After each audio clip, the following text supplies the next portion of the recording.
Welkom iedereen bij de webinar georganiseerd door het VBO, Circular Economy Call to Action.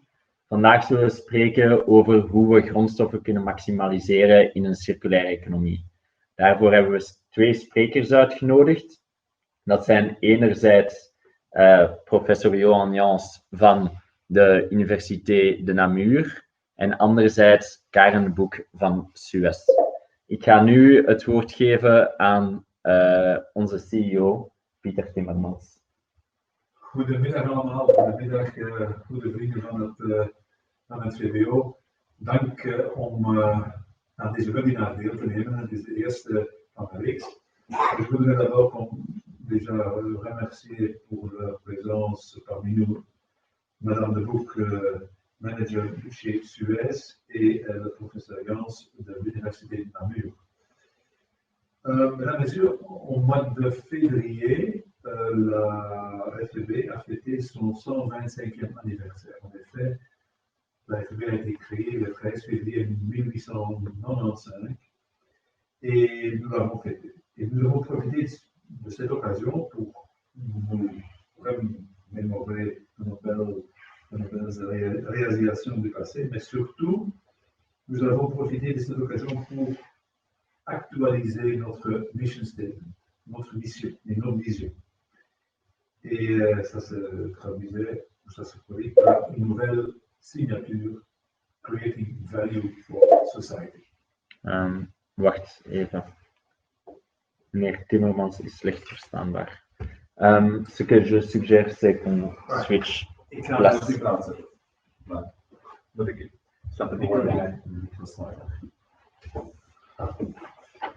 Onze excuses. Wij testen een nieuw systeem uit en u bent de eerste testcase, dus onze excuses nogmaals. Maar résumons en quelques mots ce que j'ai dit jusqu'à présent. Je remercie les 2 orateurs, les 2 participants qui vont prendre la parole aujourd'hui, Madame de Boek de Suez et le professeur Jans de l'Université de Namur. Et deuxièmement, j'avais mentionné que la FEB a actualisé sa vision, sa mission lors de festivités à l'occasion de son 125e anniversaire. En effet, la FEB a fêté son 125e anniversaire le 13 février de cette année-ci. Et notre nouvelle signature, notre nouvelle baseline est Creating Value for Society. Créons de la valeur pour la société. En om dat tot uiting te brengen, hebben we ook vanaf dan een nieuw competentiecentrum opgericht. Een nieuw competentiecentrum, sustainability en circulaire economie. Waarom? Omdat dat sustainability enerzijds en circulaire economie, omdat dat 2 thema's zijn die onze leden, onze bedrijven, onze federaties ons meegegeven hebben als daar moet het VBO zich op inzetten. En binnen dat kader heeft dat competentiecentrum een platform circulaire economie gecreëerd. Het is niet voor de eerste keer dat we over circulaire economie spreken. Reeds in 2015 hebben we een speciale publicatie gemaakt rond circulaire economie en die is verschenen in ons magazine Reflect. 2015, we zijn vandaag 2020, dus ja, we denken dat het nodig is dat we die visie rond circulaire économie gaan actualiseren. Et donc, Arnold Ecker et Vanessa Bibel ont lancé cet exercice stratégique, c'est-à-dire quelle devrait être la vision des employeurs, des entreprises, des entreprises belges quant à l'économie circulaire. Et nous avons l'intention de finaliser plutôt cette vision d'ici la fin de l'année. En dat is de reden waarom wij een aantal van dergelijke seminaries organiseren. Om exact te zijn, 4 seminaries worden georganiseerd. Naast de werkgroepen in het kader van het platform Circulaire Economie, maar vandaag een webinar rond beschikbaarheid van grondstoffen. Op vrijdag 9 oktober focussen we op circulair ontwerpen en produceren. En op vrijdag 23 oktober hebben we het over circulaire businessmodellen. Om dan af te sluiten op 13 november met een kijk op hoe kunnen circulaire enablers, zoals digitalisering, de transitie versnellen. En de reden waarom we het zo doen is een visie met impact, dat ontwikkel je niet door alleen naar jezelf te kijken of alleen met jezelf bezig te zijn. Dat doe je dus door te luisteren naar vele experten, naar vele organisaties of organismen, organisaties beter gezegd, die ook in dat thema actief zijn. En vandaag doen we dat dus voor de eerste keer via ook de webinarformule die intussen de aanwezigheid of het fysiek aanwezig zijn in vergaderzalen heeft vervangen.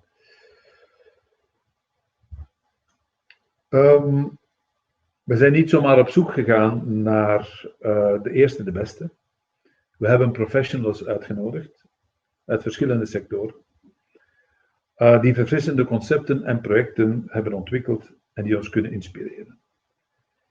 En ik denk dat we dat meer moeten doen. Ik denk dat we dat verder moeten op inzetten, omdat we op die manier kennis kunnen samenleggen, visie kunnen ontwikkelen en gezamenlijk een toegevoegde waarde kunnen creëren voor onze maatschappij. Dit past perfect in onze baseline, creating value for society. En dus, ik geef dan ook graag het woord terug aan Arnold Ecker, die deze webinar zal verder in goede banen leiden. En ik wens nogmaals de sprekers en de intervenanten te danken voor hun deelname. En ik hoop ook dat er van uw kant, van degenen die ons vandaag nu volgen, en dat zijn er toch al een heel deel, ik zie dat de teller al richting 50 deelnemers gaat of zelfs meer. Wel, laat u gaan, zou ik zeggen, participeer aan het debat, omdat dat belangrijk is. Donc, participez au débat, demandez la parole tout à l'heure.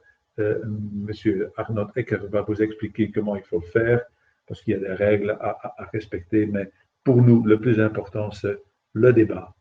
Avoir des idées, lancer des idées, et alors venir avec une vision commune dans le domaine de l'économie circulaire. Merci voor votre attention en ik wens u een zeer vruchtbare webinar deze namiddag. Dank u wel. Arnold, ik geef u graag het woord terug. Ik ga terug op mijn plaats zitten en Arnold zal hier komen zitten. Tot ziens. Dag. Dankjewel, Pieter. Ja, er is dus een beetje een stoelendans gaande omwille van de geluidsproblematieken, maar ik denk dat het uiteindelijk toch nog goed gelukt is. Dus ik wens Pieter nogmaals te bedanken voor de introductie. En dan stel ik voor dat we na een korte overlopen van enkele afspraken, dat we van start gaan met de webinar. Donc, je voudrais encore dire une fois que les orateurs vont parler leur propre langue. Naturellement, vous êtes libre de poser vos questions dans votre propre langue aussi. Et moi, je traduirai toutes les questions si c'est nécessaire pour les orateurs. Vu qu'on prévoit seulement une petite heure pour ce webinaire, on ne pourrait probablement pas aborder toutes les questions, mais les questions qui n'ont pas été répondues seront envoyées par email aux orateurs et ils pourraient les répondre plus tard. L'adresse email, vous le recevrez plus tard. Donc, il ne me reste pas grand-chose à faire maintenant que donner la parole à professeur Johan Jans de l'Université de Namur. Donc, tu peux aller là-bas, juste parler assez fort. Merci. Bien, je vais en effet vous parler d'économie circulaire et il s'avère que j'ai choisi un titre un petit peu provocateur pour ce genre de problématique puisqu'il s'agit d'augmenter l'exploitation des ressources minérales en Belgique pour répondre aux besoins considérés comme tels croissants. Est-ce une idée à creuser? Alors, comme vous le savez, notre prof d'histoire vous l'a dit, toutes les sociétés se basent sur leurs minerais venant du sous-sol, leurs techniques et leurs produits, l'âge de la pierre, l'âge du cuivre, l'âge du bronze, l'âge du fer. Avec la révolution industrielle, on est passé à l'âge des métaux de base et des combustibles fossiles, y compris d'ailleurs en Belgique, et on a eu une grande activité extractive de zinc, au XIXe siècle, de charbon, de fer, de phosphate, barite, etc. Et depuis une vingtaine d'années, trentaine d'années, on est passé dans ce qu'on appelle l'âge de l'électron. On a intensément diversifié nos extractions. Le mining s'est fortement accru. On a autant extrait ces 30 dernières années que depuis toute l'histoire d'Homo sapiens. Et on exploite tous les éléments du tableau de Mendeleïev. On exploite même des minéraux, la kaolinite par exemple, pour les réfractaires. On exploite même des propriétés des roches, des granulats par exemple pour le béton. Donc on extrait abondamment, et notamment dans des secteurs qui sont assez récents et qui ont le vent en poupe, le high-tech, le numérique, vous l'avez déjà entendu, j'imagine, depuis une dizaine d'années, c'est dans les médias, avec les fameux terres rares qui constituent l'avant-dernière ligne du tableau de Mendeleïev, ce qu'on appelle aussi les lantanides, de lantane. Et vous voyez ici pour les iPods, les fibres optiques, mais également des métaux de base, cuivre, or, vous avez déjà entendu parler du tantal via le fameux coltan, le cobalt, qui n'est pas le tantal, le lithium, l'indium, le manganèse, bref, toute une série de métaux nécessaires à cette industrie du numérique. Il en va de même pour les technologies vertes, ou là, que ce soit pour les éoliennes ou que ce soit pour les panneaux photovoltaïques, les véhicules hybrides et autres. Il y a une quantité de matière extraite aujourd'hui en grande partie du sous-sol qui est nécessaire dans l'état de la technologie actuelle. On parle d'indium, de gallium, ce qu'on appelle des nouveaux métaux, du cuivre, de l'argent, du cobalt, du lithium, etc. Donc, depuis déjà une bonne décennie, on est bien conscient que les énergies, les technologies vertes vont demander beaucoup plus de métaux, je parle bien de métaux ici, que les énergies des combustibles fossiles et uranium, mais évidemment, ces énergies vertes demandent beaucoup moins de pétrole et d'uranium. Ce qui est peut-être un peu moins connu, mais tout aussi fondamental de mon point de vue, c'est que si on a besoin de métaux à l'avenir, on aura aussi besoin de matières qui ne sont pas des métaux. Et vous voyez sur ce graphique qui a déjà 7-8 ans, que pour 1 kWh d'énergie d'éolienne et photovoltaïque, on a besoin de beaucoup plus de béton et on a besoin de beaucoup plus de verre par rapport à une industrie qui serait basée sur le charbon. Donc ce ne sont pas uniquement des métaux dont on a besoin. Et quand on parle de verre, on sait assez vite qu'il y a toute une chaîne derrière tout cela. Et que pour fabriquer du verre, on a bien sûr besoin d'un formateur, de la silice en grains, mais on va avoir besoin d'un fondant, avec toute l'industrie que cela génère et tous les minerais, toutes les matières non métalliques dont on a besoin pour fabriquer ce verre qui lui-même va être utilisé pour les technologies vertes. On a besoin de dolomie pour les stabilisants, on a besoin de toute une série d'autres matières pour des verres techniques. On a besoin d'un four, et donc on a besoin de métaux, et pas seulement du fer, évidemment, on a besoin de beaucoup d'alliages. Et si on n'est pas des briques réfractaires, le four, il fond. Et donc, on a aussi besoin de briques réfractaires, la fameuse kaolinite dont je vous parlais, avec de la silice en roche. Donc, on voit que c'est un tissu qui est relativement profond et qui va concerner bien sûr des métaux, mais aussi des matières non métalliques.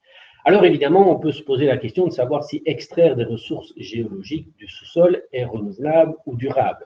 Si on lit les définitions, il est évident que la vitesse de formation de ces gisements est infiniment plus grande que la vitesse de notre consommation. Les géologues parlent en millions d'années, et que l'on utilise un développement durable selon une soutenabilité faible, le schéma classique social, environnemental, économique, ou selon une soutenabilité forte, là où l'économique est inclus dans le social, qui lui-même est inclus dans la nature, eh bien on est évidemment en dehors de ces deux définitions. Donc sont venus plusieurs personnes depuis déjà une bonne vingtaine d'années maintenant sur l'économie circulaire, notamment appliquée aux ressources géologiques, basée sur 3 domaines classiques, l'offre, la demande et le comportement des consommateurs, très important, et le 3e domaine, la gestion des déchets. Je ne vous parlerai pas de tout ce qui est consommation responsable, d'autres le feront, de l'allongement de la durée d'usage, d'autres le feront, de l'éco-conception, très importante, d'autres le feront, mais un petit peu du recyclage, et d'autres personnes continueront, et je vous parlerai évidemment de ce qui permet de nourrir la boucle, de la loupe, de nourrir cela, l'extraction. Alors pour le recyclage, qui va et qui doit se développer dans les années et décennies qui viennent, 4 considérations qui vont m'amener à l'extraction, c'est que le recyclage, il faut créer la logistique en début de chaîne. Donc il faut créer le gisement, tant pour le produit, un téléphone portable par exemple, que pour les substances qui ont été initialement extraites de la terre pour alimenter ce produit. Alors on constate que pour certains produits, on est encore avec beaucoup de potentiel pour notamment des téléphones portables. Ce sont ici des chiffres que j'ai récupérés de chez Récupel. Deuxième chose, c'est que pour le recyclage, on peut se rendre compte que si les matières, les substances sont trop diluées dans le produit, ça peut avoir un certain souci. Alors j'aime bien ce schéma qui avait été réalisé par l'Université de Liège, où si l'on considère une bonne cinquantaine de métaux, on ne parle ici que des métaux, on peut rajouter d'autres matières, notamment le verre, eh bien si l'on parle que des métaux, vous voyez qu'il y a 3 colonnes. La première colonne, elle est constituée de tout ce qu'il y a dans un téléphone portable en grammes. Et donc vous voyez que on peut avoir quelques grammes de certaines matières, 4 grammes de cobalt, etc. Et vous voyez qu'il y a un petit rectangle tout au-dessus de la colonne, un petit rectangle mauve, vous voyez qu'il est écrit autre, 0,59 grammes. Ces 590 mg se retrouvent dans la deuxième colonne. Et vous voyez qu'il va y avoir 248 mg de manganèse et un peu d'or. C'est d'ailleurs grâce à l'or que le recyclage va pouvoir être rentable. Et vous voyez aussi que sur cette deuxième colonne, il y a un petit rectangle tout au-dessus où il est écrit « autre ». Il doit être écrit quelque chose comme 13 mg. Il se retrouve alors dans la troisième colonne, toute une série de métaux, dont le fameux tantal, dont vous avez sans doute entendu parler, via l'activité extractive artisanale, le coltan. Donc on voit qu'il y a une grande diversité de matières, mais avec des quantités relativement faibles, ce qui peut nuire à ce recyclage. Il faut évidemment que ce soit fait dans des conditions tout à fait acceptables. Ça l'est, me semble-t-il, dans certaines régions, ça l'est sans doute beaucoup moins dans d'autres. Et le recyclage, dès qu'il y a, même avec des taux élevés de 90% de recyclage, il y a automatiquement une perte. Donc 90%, ce qui est un taux assez élevé, vous amène à 90% au premier recyclage, 90% de 90% au deuxième recyclage par rapport à la quantité de substance qui a été extraite du sous-sol. Initialement, on est à 81%, et vous voyez que de cycles de recyclage successifs, on arrive sous la moitié après 7 recyclages. Ce qui a amené pas mal de personnes à considérer que le taux de recyclage demeure relativement faible pour certains métaux et certains éléments du tableau de Mendeleïev, mais pour d'autres, les taux de recyclage sont déjà relativement élevés de façon générale. Je ne parle pas ici d'un secteur ou d'un autre, et donc de repostuler qu'il va falloir quand même amener une certaine production, surtout dans la période de transition qui s'annonce, dont la durée m'échappe, dans la période de transition qui s'annonce, et éventuellement en relocalisant l'extraction en Europe. Alors, comment réalisons-nous l'extraction aujourd'hui? Deux grandes méthodes d'extraction. D'abord, des grandes compagnies minières qui exploitent en Europe, et y compris en Belgique, des matières non métalliques, des raw materials non métalliques, et on exploite aussi des métaux, mais qui sont en grande majorité extraits hors de l'Europe. Je rappelle que cette industrie est une industrie de haute technologie, on est loin des périodes germinales comme on peut l'imaginer parfois dans la société. Et en Belgique, on extrait aujourd'hui une quantité importante de matière, mais plus aucun métal. Alors la Belgique est un pays où le sous-sol est une compétence strictement régionale, donc ce sont des régions qui s'en occupent. Et en Wallonie, par exemple, il y a 150 sites environ inscrits en zone d'extraction en plan de secteur qui extraient aujourd'hui des matières non métalliques, argile, craie, calcaire, dolomie, porphyre, etc., qui alimentent toute une série de secteurs, pierre ornementale, sidérurgie, pharmacie, béton, verrerie, traitement des eaux et des gaz. Mais globalement, les importations sont plus importantes, plus élevées que l'export. Alors, il y a aussi un deuxième type d'activité minière qui est fort mis en avant dans les médias, mais qui demeure, qui est l'activité artisanale. Ici, une photo, je n'ai pas pris le Congo pour une fois. Eh bien, vous voyez qu'il y a des activités pour certains métaux, ça ne concerne pas toutes les matières, et dans certaines zones. Cela existe, c'est évidemment en dehors de l'Europe, ça existe, il faut le mettre en avant, mais ça reste certains métaux, le coltan par exemple, le fameux tantal, ou le cobalt. Et donc, si vous voulez des photos de cela, vous pouvez vous lier là-dessus, vous verrez toute une série de photos de ces activités artisanales. Mais donc, cette activité minière, essentiellement basée sur des compagnies minières et pas sur l'activité artisanale, génère un transport important. On parle de 3 milliards de tonnes de minerais de fer extraits par an. Donc, on est dans des transports énormes. Et l'on parle aussi d'une dépendance importante de l'Union européenne qui est mise en avant depuis une décennie, mais que l'Union européenne a déjà mis en avant dans quelques rapports la décennie précédente, jusqu'au point que l'Union européenne a défini des Critical Raw Materials, donc des CRM, qui ne sont pas seulement des métaux, Vous voyez ici sur ce graphique l'importance économique vers la droite et le risque d'approvisionnement vers le dessus. Et vous voyez que l'antimoine, par exemple, qui n'est pas un métal, le graphite, vous voyez également les phosphates, qui sont des matières qui ne sont pas des métaux. Et évidemment, ce n'est pas les mêmes pour tout le monde. Au Brésil, on n'a pas de problème d'approvisionnement ni au niobium, puisqu'on est le principal producteur, mais on se retrouve avec des matières critiques pour l'Europe.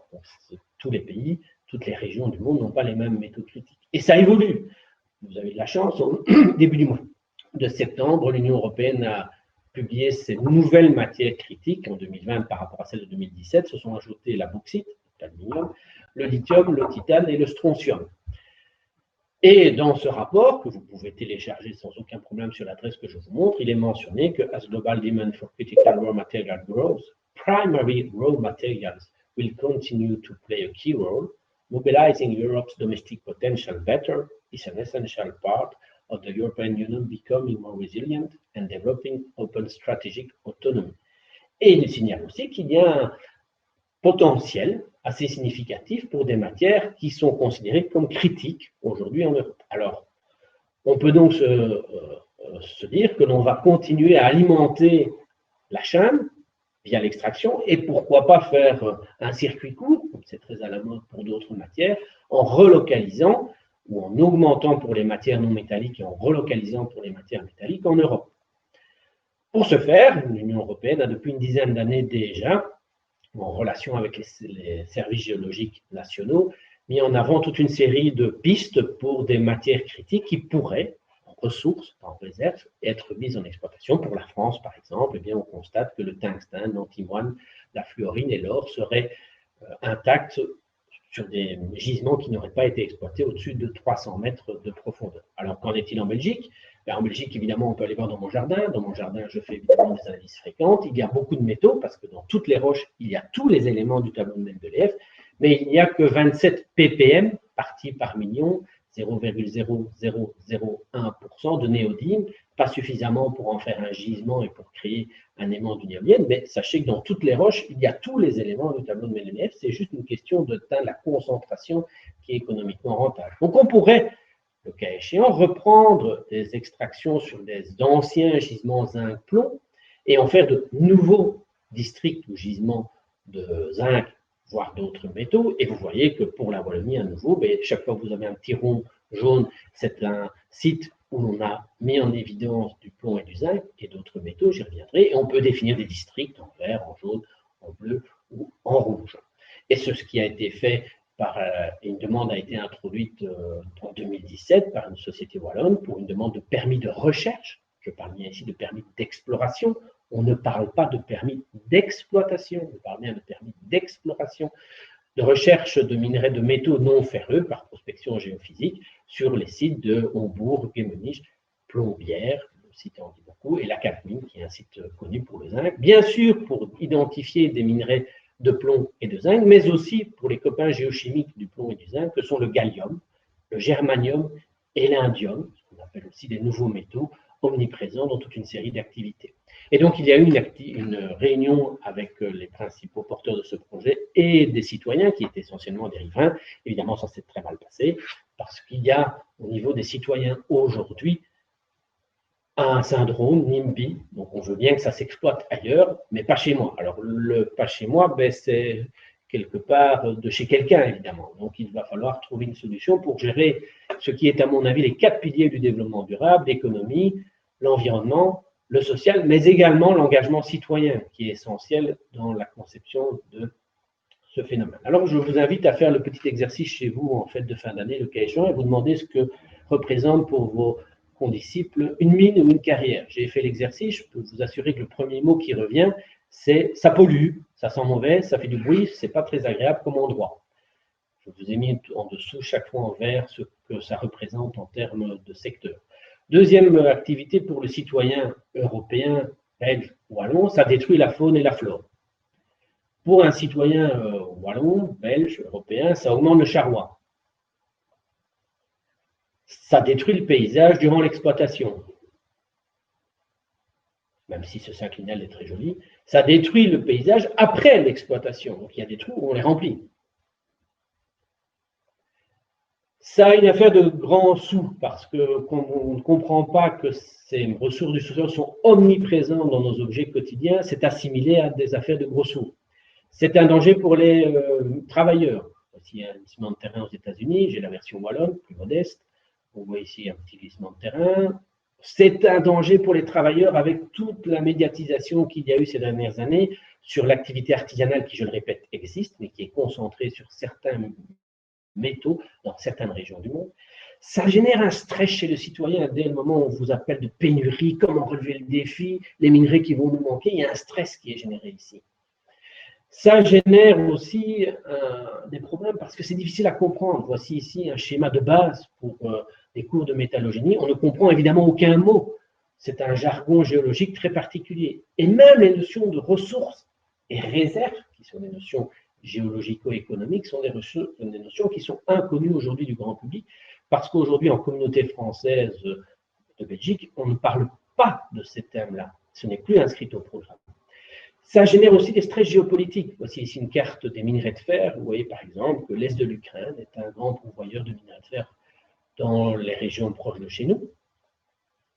Ça génère aussi toute une série de considérations sociologiques qui sont héritées d'un mot que j'entends assez souvent lorsqu'on parle de mine, qui est germinal, qui sont héritées sur des immigrations plus ou moins réussies, des conditions extrêmes de travail, avec des coûts de grisou, des reconversions très difficiles, de la silicose, toute une série de notions qui ne sont évidemment plus d'actualité dans les mines modernes. Et puis ça génère aussi des questions quant au développement durable lui-même. On parle de développement durable, et puis voilà un livre qui sort où on nous dit la guerre des métaux rares, la face cachée de la transition énergétique et numérique, ce qui a d'ailleurs fait aussi l'objet d'un rapport de la Banque mondiale. Donc vous voyez que toutes ces notions font que, en conclusion, on va continuer à produire, notamment pour alimenter la chaîne du recyclage, et pourquoi ne pas continuer à augmenter la production, y compris en Europe, et pourquoi pas en Belgique, pour les matières non métalliques, mais également pour reprendre des extractions de matières métalliques en Belgique et en Europe. L'Union européenne s'y emploie.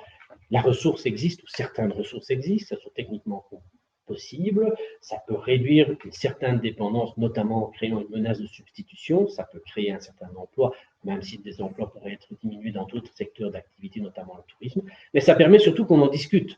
On discute de ressources et des nuisances qui sont associées, notamment avec l'effet NIMBY, qui constitue, à mon avis, l'essentiel de la problématique du secteur extractif dans la décennie qui vient. Vous rappelez également que ce n'est pas une affaire simplement de géologie et d'engineering, mais de beaucoup d'autres domaines. Je vous remercie pour votre attention sur ces 20 minutes. Merci, professeur Jans. Donc, professeur Jans, maintenant, a abordé très bien le début de la chaîne, je dirais, l'aspect géologique. Maintenant, je vais, après une brève vidéo, donner la parole à Karen de Boek. Karen de Boek travaille chez Suez depuis 2010. En zij focust op energierecuperatie uit afval en het herwaarderen en het hergebruiken van bodemmassa, residuen uit afvalenergiecentrales. En zij zal ons onder andere het project Valuet voorstellen. Ik ga nu een korte video lanceren, waardoor jullie zullen zien waarover Karen specifiek spreekt.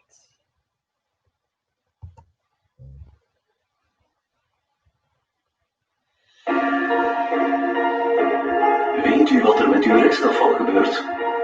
Niet recycleerbaar afval wordt in afvalenergiecentrales omgezet in elektriciteit en stoom. Uit de valorisatie van dit afval ontstaat een residu, dat noemen we bodemassen, maar dat is niet het einde van de levenscyclus van uw restafval. Suez, dat steeds meer materialen wil recycleren, recupereert dit residu en verwerkt het op aanvaardbare in glijbergen. Na de verwerking ontstaan granulaten en zand die gebruikt worden bij bijvoorbeeld de aanleg van wegen, landingsbanen, parkings of zelfs fietsbanen. Maar Suez wil nog verder gaan in recyclage en investeert daarvoor in een nieuwe productieeenheid in Gent. Tijdens de verwerking van bodemassen ontstaat een ultrafijne restfractie die wordt naar de vangelmachine gestuurd. Waarom? Omdat ze materialen bevat die nog herbruikbaar zijn, zoals koper, aluminium en andere zeldzame metalen.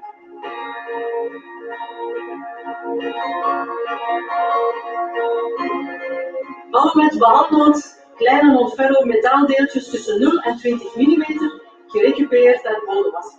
Deze kleine metaaldeeltjes werden door alle voorgaande recyclageprocessen niet gecapteerd en waren dus verloren voor de maatschappij. Door deze alsnog te recupereren en te behandelen op vallenmet, kunnen die opnieuw worden ingezet. Uit 100 kg behandelde non-ferrodeeltjes wordt gemiddeld 40 kg aluminium en 10 kg koper teruggewonnen. Het koperconcentraat geproduceerd bij Vallomet heeft een zuiverheid van ongeveer 70%. Dat is 30 keer meer geconcentreerd dan het koperconcentraat ontgonnen door de klassieke mijnbouw. Bovendien wordt bij deze vorm van recyclage tot 80% minder energie verbruikt dan in de klassieke mijnbouw. Voor aluminium loopt dit zelfs op tot 95% minder energieverbruik. Deze oplossing, ontwikkeld door Suez, is innovatief en duurzaam. De behandelde fijne metaaldeeltjes komen uit heel Europa.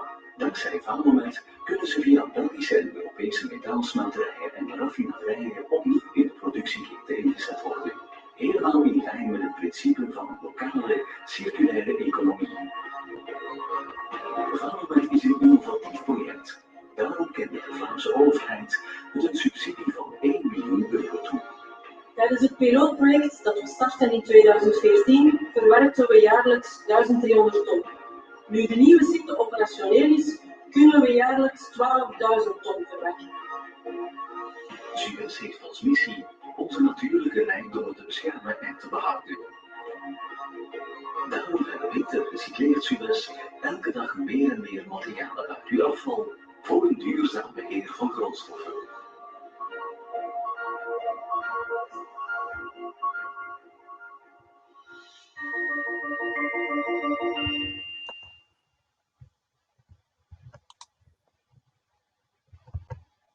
Ja, Karen, ik zal jou dan meteen het woord laten om in meer detail uit te leggen waarover het gaat.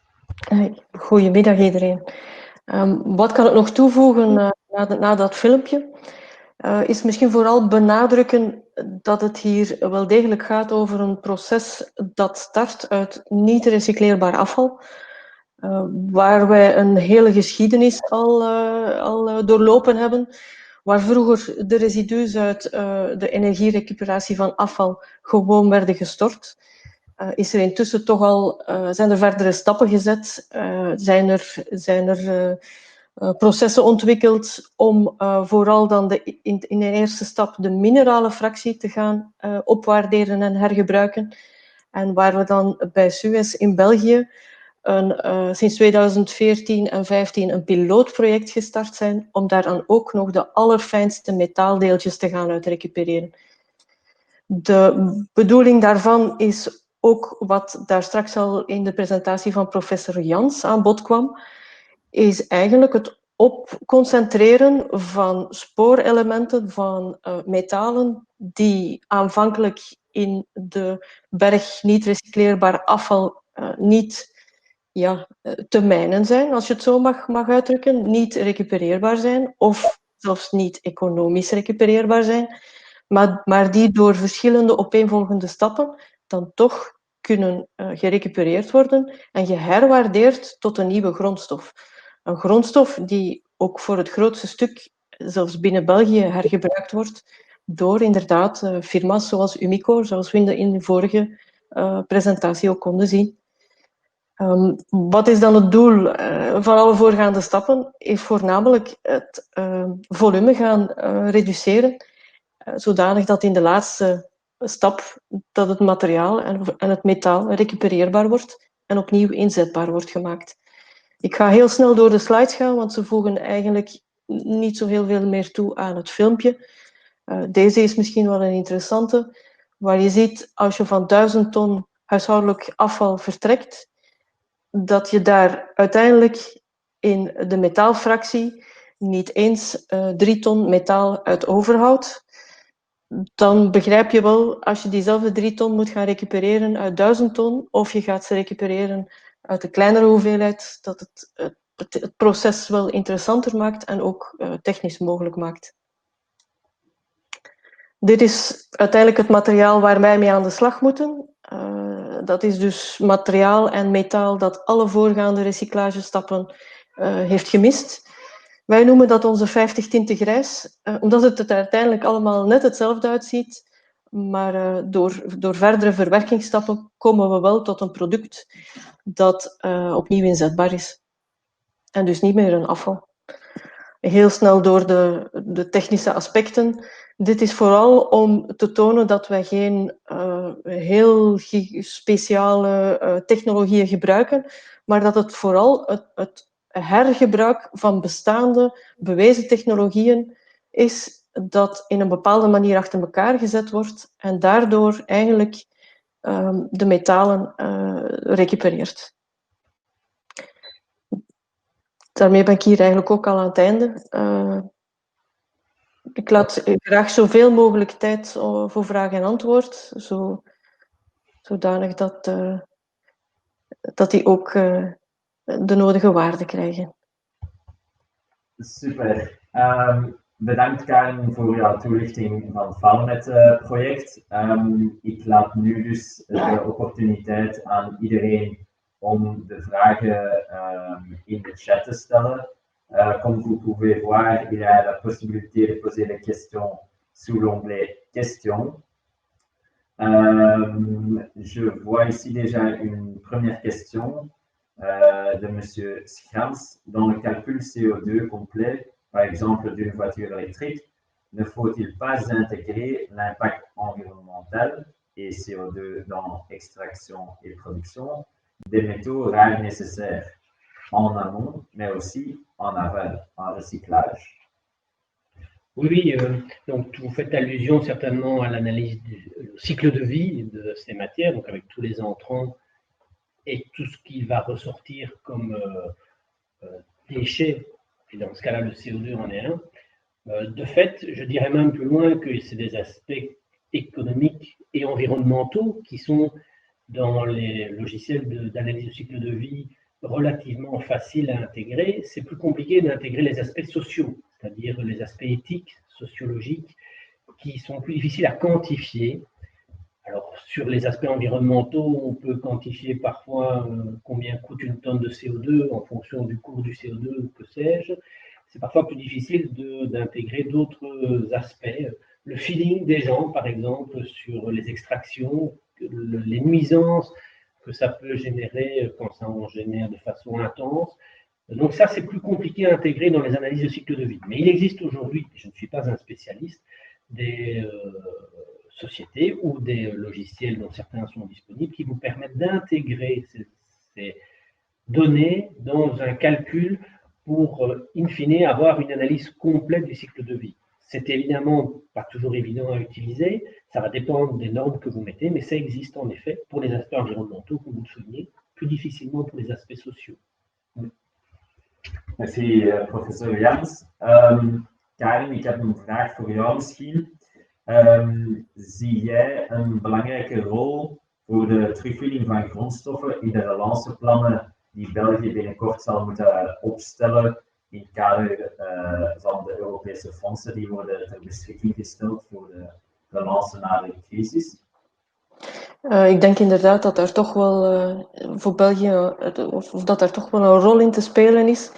Ja, het is niet voor niks dat ook een firma als Suez kiest om zijn fabriek in België neer te zetten, om ook die link te behouden met bedrijven binnen België. Ik denk dat we ontegensprekelijk kennis binnen België hebben die uniek is en die we misschien wel wat beter moeten exploiteren. Dus ja, daar is een grote rol voor weggelegd. Dank u wel, Karin. Et peut-être une question pour le professeur Jans. Comment est-ce que vous pensez qu'on peut améliorer les connaissances, par exemple, de nos politiciens et des autres stakeholders sur l'importance des ressources pour notre économie? Alors, excellent, parce que mon métier, c'est en partie aussi, en plus de la recherche et du service à la collectivité et de l'enseignement. Il y a plusieurs niveaux d'enseignement, mais c'est chaque fois un niveau de vulgarisation de plus en plus intense. Alors, aux stakeholders aussi, c'est un niveau de vulgarisation avec certainement des précisions. Ça va passer par une base sur l'éducation sur les plus jeunes. C'est un investissement d'avenir, c'est ce que l'on préconise, sachant que, je vous le disais aujourd'hui, les jeunes en communauté française, en tous les cas, n'ont plus aucune notion de cela depuis une dizaine d'années à l'école secondaire.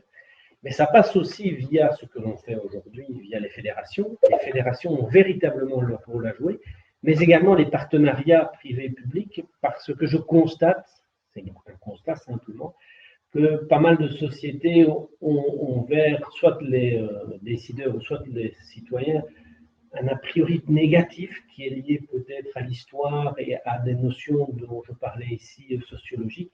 Et donc ça passe aussi par des collaborations que l'on peut observer avec des sociétés de communication, avec bien sûr les universités ou les centres de recherche, de façon à conscientiser au maximum. Mais c'est un enjeu réel, parce que je pense que le quatrième pilier du développement durable, c'est l'engagement citoyen, et il faut qu'ils comprennent de quoi on parle. Mais c'est colossal comme enjeu, parce qu'on parle de notions dont je pense la grande majorité des citoyens européens, belges, n'ont aucune idée de quoi on parle. Un téléphone portable est un objet aujourd'hui géologique. Un téléphone portable est un objet dans lequel vous allez retrouver plusieurs dizaines de métaux qui ont été extraits à travers le monde, dans des roches un peu partout, et le moyen de communication que nous sommes en train d'utiliser sont aussi des objets géologiques. Aucune notion de cela. Évidemment, le travail est colossal, et il va passer par un travail lent, à plusieurs niveaux, y compris pour les citoyens. Karen, heb jij daar eventueel iets aan toe te voegen over het belang van de sensibilisering rond grondstoffen? Ja, ik ben het eens met professor Jans dat er heel veel onbegrip of heel veel dingen verkeerd worden begrepen of zelfs onvolledig worden voorgesteld. En onze eigen collega's, onze eigen buren, onze eigen familie een beter zicht geven over wat dat nu betekent, een circulaire economie, is zeker nog een van de stappen die we verder moeten uitwerken. Ik blijf ervan overtuigd ook dat een circulaire economie alleen maar kans op succes heeft als we ook ons bewust zijn van elke stap in de keten. En dan heb ik het niet over de easy takeaways zoals een recyclageproces, maar ook productontwikkeling. 80% van de recycleerbaarheid van een product hangt af van hoe het eigenlijk ontworpen wordt. Dat wordt al bepaald in de ontwerpstap. Maar verderop in de keten, maar eigenlijk eerder in de recover and return stap van de keten, als we niet de verantwoordelijkheid nemen voor de residus die we bij al die voorgaande processen creëren, dan heeft een circulaire economie ook geen zin. Dus het is elke stap in de keten van die circulaire economie die belangrijk is. En het is bewustzijn in elke stap van die keten dat belangrijk is. Maar ik denk dat we daar nog wel een weg af te leggen hebben.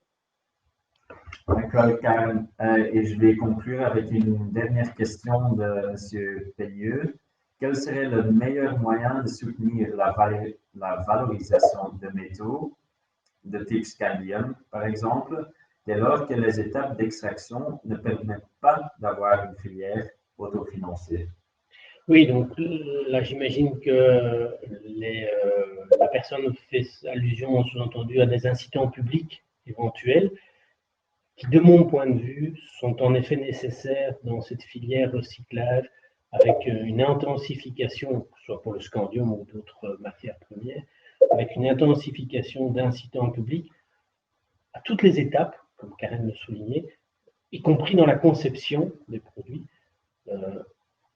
Je serais amené quand même à favoriser aussi des incitants publics davantage que ce qu'il y a aujourd'hui dans ce type de filière. Le scandium en est un exemple, mais il y en a beaucoup d'autres dans tous les éléments du tableau DNF, et pas que les métaux d'ailleurs.